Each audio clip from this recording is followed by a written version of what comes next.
What's up my friends, my name is Forge and welcome to a brand new video. So today we've been given a brand new beta which is 1.17.0.56. Now as always this is on Xbox One, Windows 10 and Android devices.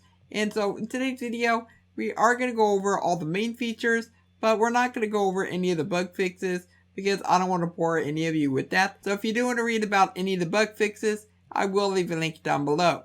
But let's go and talk about all the new features, beginning with the new labels. Whenever you're loading up Minecraft worlds, a lot of you guys might be playing with a lot of experimental options.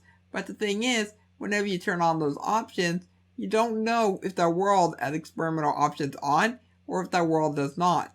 And it can be very confusing, especially if you have a ton of worlds like I do right here. But now, as you can immediately notice, there is now an experimental option here, which will tell you that yes, the world isn't experimental, and so the worlds without it, they're going to simply just say survival or creative, while the ones that do have it will say creative or survival and then experimental right afterwards. And if you click on one of these, then you get a pop-up. Now this pop-up will only appear one time, so if you load up that world, then you leave that world again, then you will not get the message whenever you're trying to load it up again. I absolutely love the fact that you can now tell which is which instead of just trying to guess, because I load up world upon world every single day, and just needing to know exactly what the world has in it, it just makes a big world of difference, and no more of guessing if the world has it on or if the world does not. We also got ourselves a little description here, so if you were always confused about what these did, then there you go, you now got yourself a description. Next up, they've added in lava furs, aka lava aquifers. They introduced lava aquifers, which means that you can now find huge pockets of lava. Now if you think about lava right now, this is basically how the lava looks inside any of your worlds. But now just imagine an aquifer and imagine the size of those. Well, now you can find lava lakes that are exactly that size, and they can become absolutely huge. And I think that these can only generate in levels below layer 0. Next up, axolotls no longer attack invisible mobs. Axolotl textures have been updated, and bred axolotl will maintain their color when being placed from a bucket of axolotl. This placed down some squids right here, and there's some axolotls right there, so we've got to be careful. So if I make those invisible, then the squids are definitely there. But these axolotls, they actually do not notice the squids. See, and look at that, the axolotl is so close to the squid, and he doesn't even realize it. Buddy, there's a squid literally right there. You know what, we need to feed these guys. Let's place down a bunch of squids, and let's go and let them chow down. So I went ahead and bred two axolotls together, and we got ourselves our bucket right here. Now our baby axolotl is pink, so let's see if I can actually pick up the pink axolotl. So come here, little baby. Hey, get back here. I want this baby axolotl.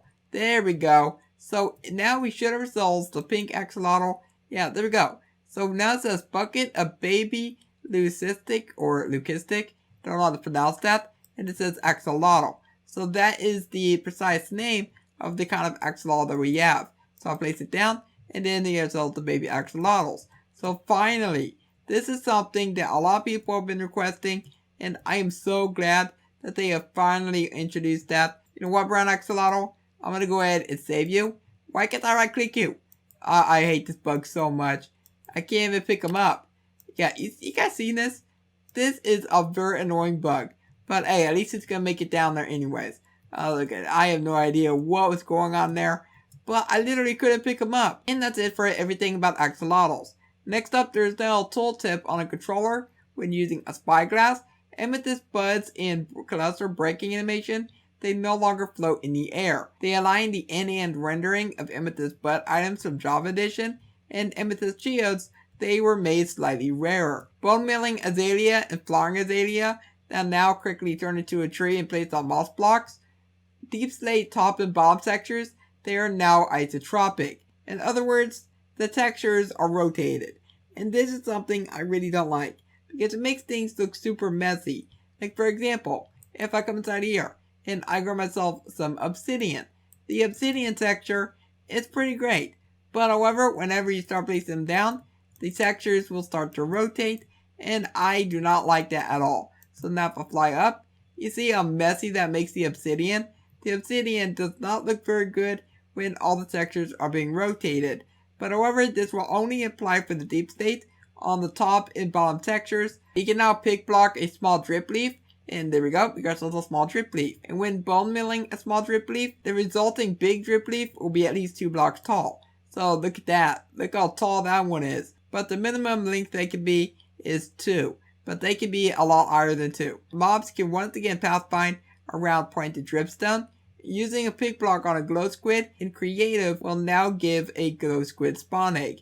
Now naturally spawning glow squids, they will now despawn. Lightning that strikes lightning rods, they no longer have a chance of spawning a skeleton trap. And I'm so glad that they fixed that, because I would have hated to have a lightning rod being struck by lightning and then you just get the skeleton trap. I would just hate that quite a bit. Now our final change here is involving powdered snow. Now powdered snow, they no longer have one corner that collides with mobs. Powdered snow blocks, they no longer become invisible if the player is extinguished by both the powdered snow block and any other method at the same time. The fog effect is no longer applied to the third person camera when the camera isn't inside the powdered snow. As you can see, we get ourselves as fog. But if I go to third person, the fog is now gone. Fences and walls, they will no longer connect to powdered snow, as you can see right there, and multiple blocks can no longer be placed on powdered snow. Now to be honest, I'm really not sure what they mean about multiple blocks can no longer be placed on powdered snow. I can place multiple blocks on top of powdered snow.